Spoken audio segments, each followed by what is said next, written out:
चलिए दोस्तों शुरू करते हैं। यूपी पुलिस के लिए 700 प्लस हिंदी के प्रश्न होंगे। तो हमारा पहला क्वेश्चन है कि हिंदी वर्णमाला में वर्णों के कितने प्रकार हैं, यानी जो हिंदी वर्णमाला है इसमें वर्णों के कितने प्रकार होते हैं। पहला ऑप्शन है आपका 4 होती हैं, 3 होती हैं, 1 होता है, 2 होते हैं। तो जो हिंदी वर्णमाला है इसमें जो प्रकार होते हैं वर्णों के वो 2 प्रकार के होते हैं। कितने प्रकार के होते हैं? 2 प्रकार के होते हैं। एक होता है स्वर और एक होता है व्यंजन। एक होता है व्यंजन। दूसरा प्रश्न है आपका कि निम्न में से किस शब्द में उपसर्ग नहीं लगा है? अधिशासी, प्रशंसा, विनाश या प्रत्याशा। तो मैं तो उपसर्ग नहीं लगा हुआ है वो प्रशंसा में उपसर्ग नहीं लगा हुआ है, अधिशासी, विनाश और प्रत्याशा। तो इसमें अध लगा हुआ है और इसमें वे लगा हुआ है, इसमें प्रत लगा हुआ है। तो प्रशंसा में कोई भी उपसर्ग नहीं लगा हुआ है, इसलिए हमारा जो आंसर सही हो जाएगा वो कौन सा हो जाएगा? दूसरा आंसर एकदम सही आंसर हो जाएगा। तीसरा प्रश्न है हमारा कि क्रय शब्द में कौन सा उपसर्ग लगाने से उसका अर्थ विपरीत हो जाएगा। यानी क्रय शब्द में कौन सा उपसर्ग लगाने से उसका अर्थ विपरीत हो जाएगा। पहला ऑप्शन है अन, दूसरा ऑप्शन है आ, तीसरा ऑप्शन है प्र और चौथा ऑप्शन है वे। तो क्रय तो वे लगाने से, क्या लगाने से? वे लगाने से, यानी चौथा ऑप्शन इसका एकदम सही आंसर हो जाएगा। क्या हो जाएगा? चौथा ऑप्शन इसका एकदम सही आंसर हो जाएगा। चौथा प्रश्न है आपका कि संस्कृत का विश्लेषण है, यानी जो संस्कृत का विश्लेषण है। पहला ऑप्शन है सांस्कृतिक, दूसरा ऑप्शन है संस्कृति, तीसरा है संस्कृत और चौथा है सांस्कृत। तो संस्कृत का जो विश्लेषण होगा, संस्कृत का जो विश्लेषण होगा वह सांस्कृतिक होगा। क्या होगा? सांस्कृतिक होगा। यानी हमारा पहला ऑप्शन इस क्या हो जाएगा? एकदम सही आंसर हो जाएगा। क्या हो जाएगा? पहला ऑप्शन इसका एकदम सही आंसर हो जाएगा। पांचवा प्रश्न देखते हैं कि निम्नलिखित में से कौन सा शब्द व्यक्तिवाचक संज्ञा है, यानी जो व्यक्तिवाचक संज्ञा है वो कौन सी है? गाय है, पहाड़ है, यमुना है या आम है। तो देखो, गाय यह एक जाति है, जाति यानी गाय जाति की बात कर रहा है, ये पहाड़ जाति की बात कर रहा है। और यमुना, यमुना एक होती है इसलिए यह व्यक्तिवाचक संज्ञा होती है। क्या होती है? व्यक्तिवाचक संज्ञा होती है। और यह आम है, सभी आमों की प्रजाति के बारे में बात कर रहा है। तो यमुना क्या है? एक व्यक्तिवाचक संज्ञा है। संज्ञा है, क्या है? व्यक्तिवाचक संज्ञा है। छठवां प्रश्न है कि इनमें से एक क्रिया विशेषण है, यानी इनमें से एक क्रिया विशेषण कौन सा है? पहला ऑप्शन है वह धीरे से बोलता है, दूसरा ऑप्शन है वह काला कुत्ता है, तीसरा ऑप्शन है रमेश तेज धावक है, चौथा ऑप्शन है सत्यवाणी सुंदर होती है। यानी इनमें से एक क्रिया जो विशेषण है वह धीरे से बोलता है। क्या करता है? वह धीरे से बोलता है, वह क्रिया विशेषण है। क्या है? क्रिया विशेषण है। यानी पहला ऑप्शन इसका एकदम सही आंसर हो जाएगा। क्या हो जाएगा? पहला ऑप्शन इसका एकदम सही आंसर हो जाएगा। क्या हो जाएगा? पहला आंसर क्या हो जाएगा? इसका सही आंसर हो जाएगा। नेक्स्ट प्रश्न है आठवां। आठवां प्रश्न है कि किस वाक्य में अच्छा शब्द का प्रयोग विशेषण के रूप में हुआ है, यानी किस वाक्य में अच्छा शब्द का प्रयोग विशेषण के रूप में हुआ है। पहला ऑप्शन है तुमने अच्छा किया जो आ गए, दूसरा है यह स्थान बहुत अच्छा है, तीसरा है अच्छा तुम घर जाओ और चौथा है अच्छा है वह अभी आ जाए। तो जो अच्छा शब्द का प्रयोग विशेषण के रूप में हुआ है तो वो कौन सा शब्द है? तो वो शब्द है आपका यह स्थान बहुत अच्छा है। यह स्थान बहुत अच्छा है, यानी इसका दूसरा ऑप्शन एकदम सही आंसर हो जाएगा। क्या हो जाएगा? दूसरा ऑप्शन इसका एकदम सही आंसर हो जाएगा। कौन सा हो जाएगा? दूसरा ऑप्शन इसका सही आंसर हो जाएगा। नौवां प्रश्न है, नौवां प्रश्न है आपका कि कौन सा शब्द भाववाचक संज्ञा नहीं है, यानी कौन सा शब्द भाववाचक संज्ञा नहीं है। पहला ऑप्शन है मिठाई, दूसरा है चतुराई, तीसरा है लड़ाई और चौथा है उतराई। तो जो भाववाचक संज्ञा नहीं है, जो भाववाचक संज्ञा नहीं है, तो इसमें मिठाई क्या है? मिठाई भाववाचक संज्ञा नहीं है। चतुराई, लड़ाई और उतराई यह क्या है? भाववाचक संज्ञा है। क्या है? भाववाचक संज्ञा है। नेक्स्ट पॉइंट क्वेश्चन है आपका कि निश्चित शब्द क्रिया विशेषण के किस भेद के अंतर्गत आता है, यानी निश्चित शब्द क्रिया विशेषण के किस भेद के अंतर्गत आता है। पहला ऑप्शन है परिणामवाचक, प्रश्नवाचक, हेतुबोधक या हेतुवाचक। तो निश्चित शब्द है जो क्रिया विशेषण के अंतर्गत आता है, जो क्रिया विशेषण के अंतर्गत आता है तो वह परिमाणवाचक के अंतर्गत आता है। क्या आता है? परिमाणवाचक के अंतर्गत आता है। परिमाणवाचक, यानी पहला ऑप्शन इसका एकदम सही आंसर हो जाएगा। ऐसे ही आपका 11वां प्रश्न है कि अभिधेयार्थ वाचक शब्द का संबंध किससे है? प्रेरणा यानी प्रेरणात्मकता से, या परिमाणवाचकता से, या इन सभी से, या मूलार्थ व्यंजकता से। तो जो अभिधेयार्थ का जो वाचक शब्द है उसका जो संबंध है, उसका जो संबंध है तो वो हो जाएगा आपका मूलार्थ। क्या हो जाएगा? मूलार्थ। यानी चौथा ऑप्शन एकदम आपका सही आंसर हो जाएगा। नेक्स्ट प्रश्न है, 12वां प्रश्न है कि वर्णानुसार काल से उत्पन्न हेतु इंगित कीजिए। यानी वर्णानुसार काल से उत्पन्न भेद इंगित कीजिए। या प्लुप्त है, दूसरा है कि यह अनुनासिक है, उदांत है, या अनुदांत है। तो जो वर्णानुसार काल से उत्पन्न भेद इंगित कीजिए, तो इसमें जो ऑप्शन सही हो जाएगा वो आपका चौथा हो जाएगा। यह अनुदांत होता है। ये क्या होता है? अनुदांत होता है। 13वां प्रश्न है कि हिंदी में कृत प्रत्ययों की संख्या कितनी है? यानी हिंदी में जो कृत प्रत्यय हैं वो कितने हैं? पहला ऑप्शन है 30 हैं, 28 हैं, 50 हैं, या 40 हैं। तो जो हिंदी में कृत प्रत्ययों की जो संख्या है, हिंदी में जो कृत प्रत्ययों की संख्या है वो आपकी 28 है। कितनी है? 28 है। यानी दूसरा ऑप्शन इसका एकदम सही आंसर हो जाएगा। 14वां प्रश्न है कि मैं खाना खा चुका हूं। मैं खाना खा चुका हूं, इस वाक्य में भूतकालिक भेद इंगित कीजिए।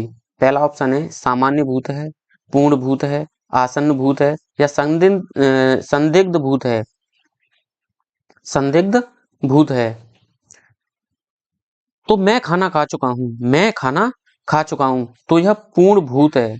क्या है? ये पूरी बात कर रहा है कि मैं खाना खा चुका हूं, तो यह पूर्ण भूतकाल होगा। क्या होगा? पूर्ण भूतकाल होगा। यानी भूतकालिक भेद इंगित कीजिए। आसान है, इसमें सेकंड कोई आंसर इसका सही है। 15वां क्वेश्चन है कि वृत्त धातु में मूल्य प्रत्यय लगाने से, यानी प्रत्यय लगाने से शब्द का रूप क्या होगा? वृंत, वर्त, व्रत, या व्रांत। जो व्रत धातु में मूल्य प्रत्यय लगाने से जो शब्द बनेगा वो आपका तीसरा बनेगा, व्रंत। क्या बनेगा? व्रंत बनेगा। 16वां प्रश्न है कि कृष्ण ने गाना गाया वाक्य में कारक है। यानी कृष्ण ने गाना गाया वाक्य में कारक है। पहला ऑप्शन है कर्म है, संबोधन है, संप्रदान है, या कर्ता है। कृष्ण ने गाना गाया वाक्य में जो कारक दिया गया है, कृष्ण ने गाना गाया में जो दिया गया है वो कर्ता है। क्या है? कर्ता है। 17वां प्रश्न है स्वतंत्र सत्ता धारण न करने वाले शब्द को क्या कहलाते हैं? यानी स्वतंत्र सत्ता धारण न करने वाले शब्द क्या कहलाते हैं? रूढ़ शब्द कहलाते हैं, योग रूढ़ कहलाते हैं, या यौगिक कहलाते हैं, या इनमें से कोई नहीं है, या इनमें से कोई नहीं है। तो जो स्वतंत्र सत्ता धारण न करने वाले जो शब्द होते हैं वो मात्र यौगिक होती हैं। कैसे होती हैं? यौगिक होती हैं। क्योंकि शब्द 3 प्रकार के होती हैं। कितने प्रकार के होती हैं? 3 प्रकार के होती हैं। नेक्स्ट प्रश्न है, और यह 18वां प्रश्न होगा कि पत्र में अपने से बड़े के लिए संबोधन शब्द है। यानी पत्र में अपने से बड़े के लिए संबोधन शब्द है। पहला ऑप्शन है प्रिय है, श्रद्धेय है, चिरंजीवी है, आयुष्मान है। तो जो पत्र में अपने से बड़े के संबोधन में जो शब्द दिया गया है, जो शब्द दिया गया है वह श्रद्धेय है। क्या है? श्रद्धेय है। क्यों? क्योंकि पत्र में अपने से बड़ों के लिए संबोधन शब्द श्रद्धेय, आदर, यानी आदरणीय या पूज्य आदि लिखते हैं, इसलिए श्रद्धेय क्या है? श्रद्धेय है। 19वां प्रश्न है कि पत्र में अपरिचितों को संबोधित करने के लिए उपयुक्त शब्द है। पहला ऑप्शन है प्रिय महोदय, आदरणीय, श्रीमान, या इनमें से कोई नहीं। जो पत्र में अपरिचितों को संबोधित करने के लिए उपयुक्त जो शब्द प्रयोग किया जाता है, जो प्रयोग किया जाता है, तो वो हो जाएगा प्रिय महोदय। क्या हो जाएगा? प्रिय महोदय। यानी पहला ऑप्शन इसका सही आंसर हो जाएगा। 20वां प्रश्न है कि चिन्ह का, यानी जो चिन्ह दिया गया है ओम वाला चिन्ह का नाम क्या है? अनुस्वार है, अनुस्वार है, अयोगवा है, या अनुनासिक है जिसे हम चंद्रबिंदु कहते हैं, या हलंत है। तो जो चिन्ह दिया गया है, ऐसा वाला जो चिन्ह दिया गया है, इसे हम किस नाम से जानते हैं? अनुस्वार के नाम से या अयोगवा के नाम से? तो इसे हम जानते हैं अनुनासिक। क्या कहते हैं? अनुनासिक। यानी चंद्रबिंदी जो होती है वो अनुनासिक होती है। नेक्स्ट प्रश्न है हमारा 21वां कि इनमें से व्यक्तिवाचक संज्ञा कौन सी है? इनमें से व्यक्तिवाचक संज्ञा कौन सी है? मांडवी, घरेलू, भला, या स्वतंत्र। तो इनमें से जो व्यक्तिवाचक संज्ञा होती है, इनमें से जो व्यक्तिवाचक संज्ञा होती है तो वो कौन सी है? जो व्यक्तिवाचक संज्ञा है वो हो जाएगी मांडवी। क्या हो जाएगी? मांडवी। मांडवी किसी लड़की का भी नाम भी हो सकता है, ठीक है ना। नेक्स्ट प्रश्न हो जाएगा आपका 22वां कि जिंदा शब्द क्या है, यानी जिंदा शब्द क्या है। पहला ऑप्शन है अव्यय है, संज्ञा है, विशेषण है या सर्वनाम है। तो जो जिंदा शब्द है, जो जिंदा शब्द है, तो वो आपका क्या हो जाएगा, विशेषण हो जाएगा। क्या हो जाएगा, विशेषण। यानी तीसरा ऑप्शन इसका एकदम सही आंसर हो जाएगा। 23वां प्रश्न है इनमें से अव्यय कौन सा है, यानी इनमें से अव्यय कौन सा है। सजल है, धीरे धीरे है, पतित है या सुंदर है। तो इनमें से जो अव्यय शब्द है, इनमें से जो अव्यय शब्द है वो हो जाएगा आपका धीरे धीरे। अव्यय शब्द कौन सा है, धीरे धीरे। अव्यय शब्द कौन सा है, धीरे धीरे। 24वां प्रश्न है आपका कि निम्नलिखित शब्दों में से कौन सा शब्द क्रिया विशेषण है, यानी इनमें से कौन सा शब्द क्रिया विशेषण है। सूर्योदय है, नीला है, विगत है या धीरे धीरे है या फिर धीरे धीरे है। तो जो क्रिया विशेषण शब्द है धीरे धीरे है, यानी चौथा ऑप्शन हमारा सही हो जाएगा। क्या हो जाएगा, चौथा ऑप्शन हमारा सही हो जाएगा। 25वां प्रश्न है कि निम्नलिखित पद एक प्रत्यय लगाने से बने हैं, यानी जो पद दिए गए हैं एक प्रत्यय लगाने से बने हैं, इनमें से कौन सा पद गलत है, कौन सा पद गलत है। पाक्षिक है, भौमिक है, सामाजिक है या दैविक है या फिर दैविक है। तो जो प्रत्यय लगाने से जो गलत शब्द बना है वो कौन सा है, इनमें से है ही नहीं। तो हो जाएगा यह सामाजिक। क्या हो जाएगा, सामाजिक। प्रत्यय हमेशा आगे लगती हैं, कहां पर लगती हैं, आगे। नेक्स्ट प्रश्न है आपका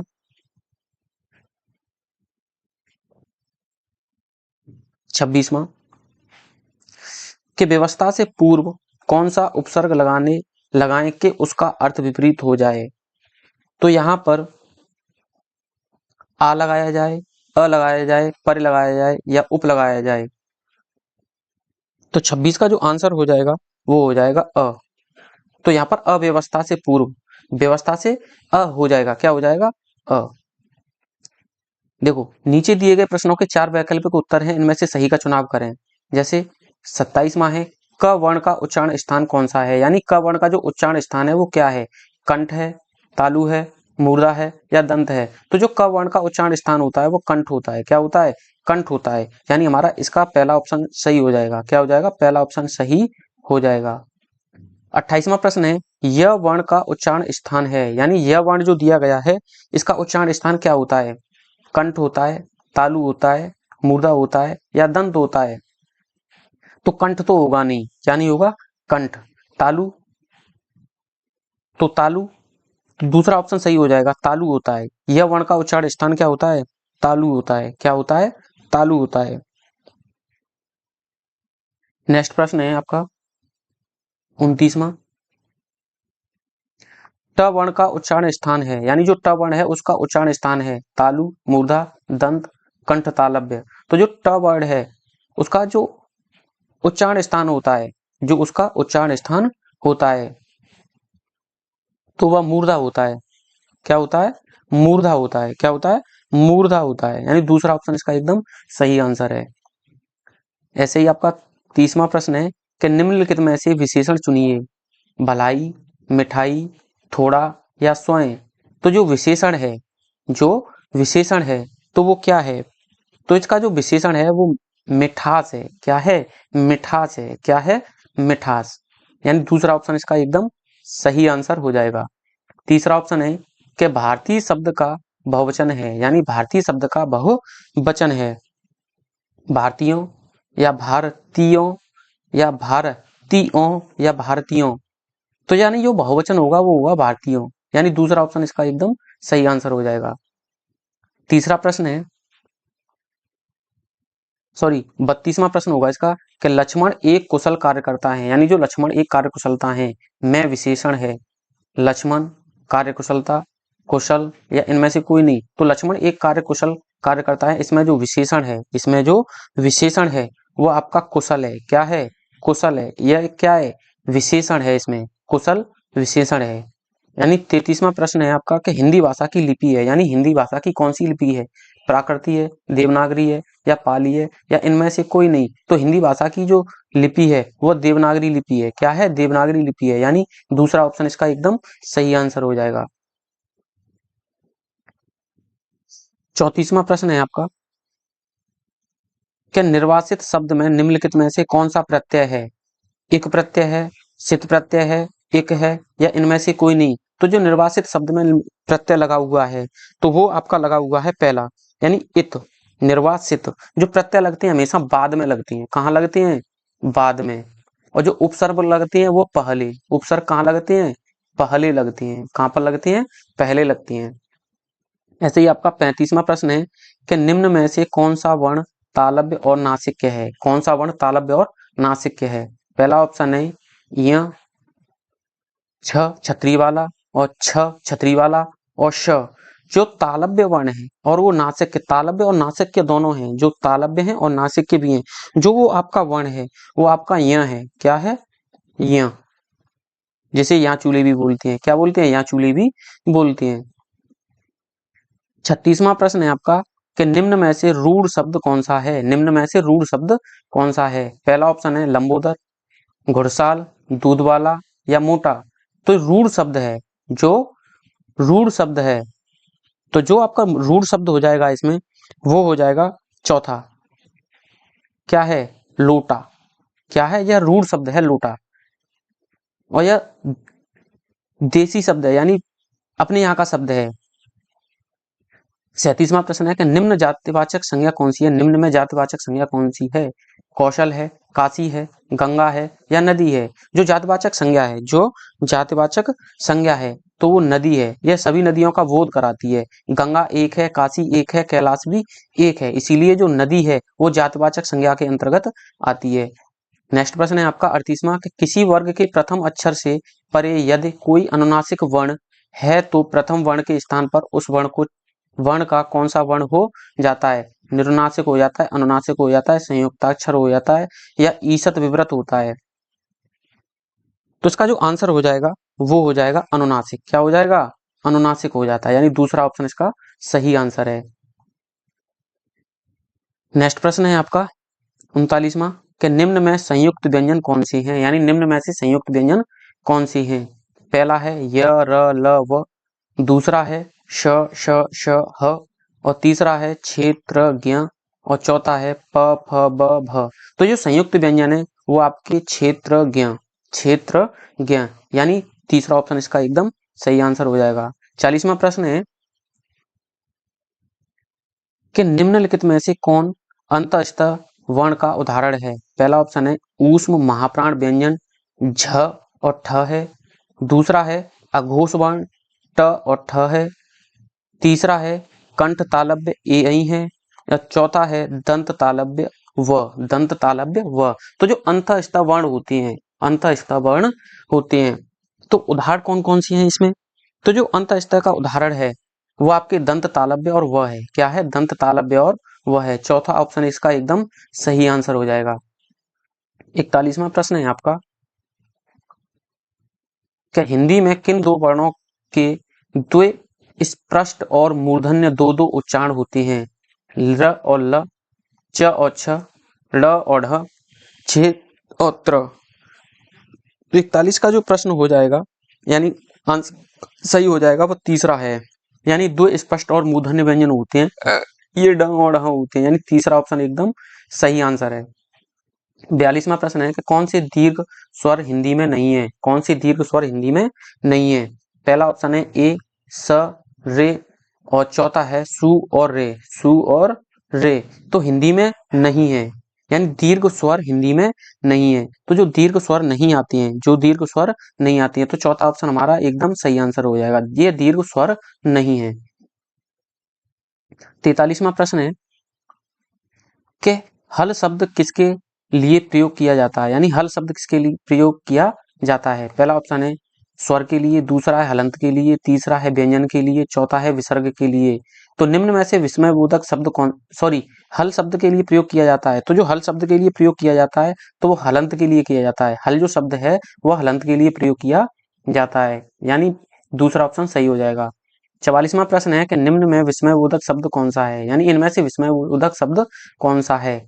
हाय, अरे, आह और किंतु। जो विस्मयबोधक शब्द है, जो विस्मयबोधक शब्द है, इसमें देखो जो विस्मयबोधक शब्द दिया गया है वो अरे दिया गया है। क्या दिया गया है?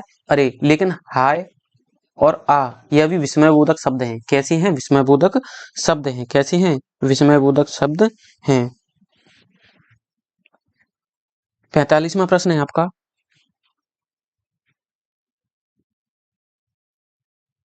कि निम्नलिखित वर्णों में से कौन सा वर्ण मूर्धन्य है। च, ज और ट और झ। जो मूर्धन्य व्यंजन है वो आपका कौन सा है? ट हो जाएगा। क्या हो जाएगा? ट हो जाएगा, यानी तीसरा ऑप्शन इसका सही आंसर है। 46वां प्रश्न है कि निम्नलिखित वाक्यों में अव्यय है, यानी इनमें से कौन सा अव्यय है। पहला ऑप्शन है ओह अ, कितना ब, बुखार स, मेरे नन्हे द, यानी ए अ ब स और द। तो 46वां का जो आंसर हो जाएगा वह हो जाएगा ओ। क्या हो जाएगा? ओ, यानी अ। क्या हो जाएगा? अ। नेक्स्ट प्रश्न देखते हैं। 47वां प्रश्न है कि निम्नलिखित शब्दों में से बताइए किस शब्द में उपसर्ग एवं संधि दोनों हैं। अभीष्ट, अभिमत, अभिनय या अभिभव, अभिनव। तो जो उपसर्ग एवं संधि दोनों हैं, उपसर्ग एवं संधि दोनों हैं, तो वो अभीष्ट है। क्या है? अभीष्ट, यानी पहला ऑप्शन इसका एकदम सही आंसर हो जाएगा। 48वां प्रश्न है व्यंजनों में बताइए कि कौन सा वर्ण महाप्राण है, यानी व्यंजनों में बताइए कौन सा वर्ण महाप्राण है। पहला ऑप्शन है क, दूसरा है ख, तीसरा है ग और चौथा है ड़। तो जो महाप्राण है, तो महाप्राण वर्ण के अंतर्गत जो आता है ख आता है। क्या आता है? ख। क्योंकि अल्प प्राण पहला होता है, पहला, तीसरा और पांचवा, पहला, तीसरा और पांचवा, और जो महाप्राण होते हैं चौथा और पांचवा होता है, इसलिए हमारा दूसरा ऑप्शन एकदम सही आंसर हो जाएगा। 49वां प्रश्न है कि निम्नलिखित ध्वनियों में से बताइए कि कौन सा वर्ण अघोष्ठ है। वो अघोष्ठ नहीं है। पहला है ट, प, फ और भ। जो ओष्ठ वर्ण नहीं है, जो ओष्ठ वर्ण नहीं है, तो ट ओष्ठ नहीं है, ट ओष्ठ नहीं है, यानी 49 का पहला सही हो जाएगा। या मूर्धन्य ध्वनि है। कैसी है? मूर्धन्य ध्वनि है। 50वां प्रश्न है आपका कि उच्चारण स्थान की दृष्टि से क वर्ग के सभी वर्ण क्या कहलाते हैं। तालव्य कहलाते हैं, कंठ कहलाते हैं, मूर्धन्य कहलाते हैं या दंत कहलाते हैं। तो जो उच्चारण स्थान की दृष्टि से जो क वर्ण है उसके जो सभी वर्ण है वो कंठ कहलाते हैं। क्या कहलाते हैं? कंठ कहलाते हैं, यानी दूसरा ऑप्शन इसका सही है। तीसरा ऑप्शन है कि डॉक्टर, सॉरी, 51वां प्रश्न है कि डॉक्टर शब्द की आ ध्वनि, यानी जो डॉक्टर लगाते हैं ऐसे करके, किस भाषा से आई है। फ्रेंच है, जर्मनी है, रूसी है या अंग्रेजी है। तो जो डॉक्टर में यह ध्वनि लगती है वो कहाँ से आई है। तो यह जो ध्वनि आई है वो अंग्रेजी है। कैसी है? अंग्रेजी है। कैसी है? अंग्रेजी है। 52वां प्रश्न है कि हिंदी की उत्पत्ति किस अपभ्रंश से हुई है। तो हिंदी की जो उत्पत्ति हुई है क्या वह मागधी अपभ्रंश से हुई है, सौरसैनी अपभ्रंश से हुई है या अर्धमागधी अपभ्रंश से हुई है या नागर अपभ्रंश से हुई है। तो जो हिंदी की उत्पत्ति हुई है वह आपकी सौरसैनी अपभ्रंश से हुई है। किससे हुई है? सौरसैनी अपभ्रंश से हुई है। 53वां प्रश्न है कि सामान्य वर्तमान काल का उदाहरण है, यानी सामान्य वर्तमान का काल का उदाहरण है। पहला ऑप्शन है सीता बाजार जाती होगी, रमेश ने समाचार पत्र पढ़ा होगा या फिर वर्षा हो रही है वह कोलकाता जाता है। तो सामान्य वर्तमान काल का जो उदाहरण है सबसे बढ़िया है वो हो जाएगा वर्षा हो रही है। क्या है? वर्षा हो रही है। तो यह वर्तमान काल है। क्या है? वर्तमान काल है, प्रेजेंट का। मिलते हैं दोस्तों नेक्स्ट वीडियो में आगे के क्वेश्चन लेके। अगर वीडियो पसंद आई हो तो लाइक कीजिए और चैनल को सब्सक्राइब कीजिए।